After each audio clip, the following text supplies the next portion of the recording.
नमस्कार बालमित्र मैत्रिणींनो. आज ना मी गोष्ट सांगणार आहे एक छान. त्या गोष्टीचं नाव आहे पेंद्या. काय नाव आहे? पेंद्या. आता ही गोष्ट तुम्हाला नाव ऐकल्यावर कळेल.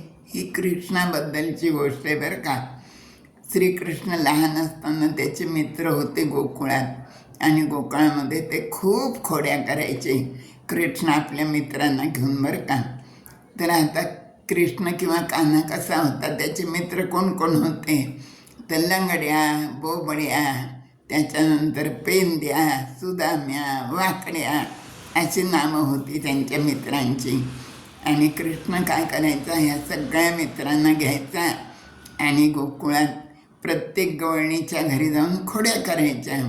दही, दूध, लोणी खाऊन टाकायचं, मडकं फोडायचं, अशा खोड्या करायच्या. असा कृष्णाचा उद्योग होता.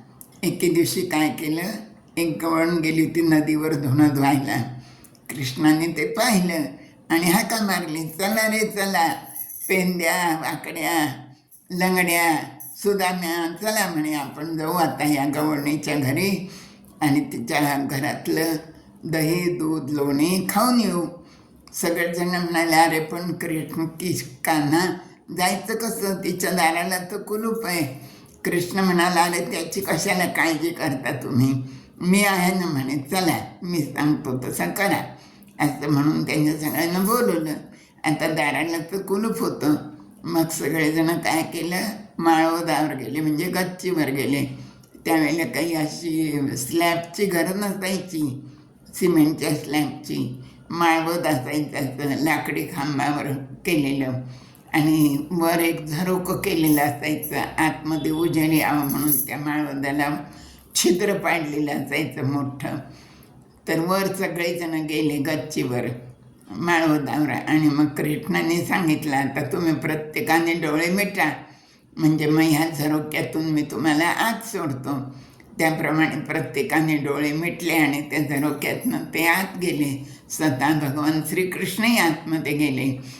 आणि मग काय विचारता, दही, दूध, लोणी भरपूर खाल्लं सगळ्यांनी, मडकी फोडून टाकली, राडा केला तिच्या घरात आणि सगळे निघाले. आता गवळणीची भीती होतीच सगळ्यांना ना.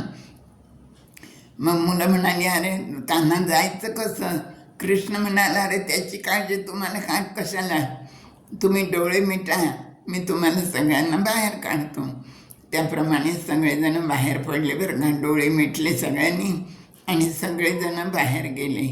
आणि कृष्ण पण बाहेर गेले, पण पेंद्या अजून राहिला होता. पेंद्याने काय केलं, तो पण बाहेर यायला लागला आणि अर्ध्या ह्याच्यात आला आणि त्याने सहज डोळे उघडले आणि पाहिलं. त्याने डोळे उघडले की तो तसाच मध्ये अडकला, अर्धा खाली आणि अर्धा वर. आणि त्याला काही बाहेर येता येईना त्या झरोक्यातून. तितक्यात काय गंमत झाली, गवळण आली नदीवरनं घरी.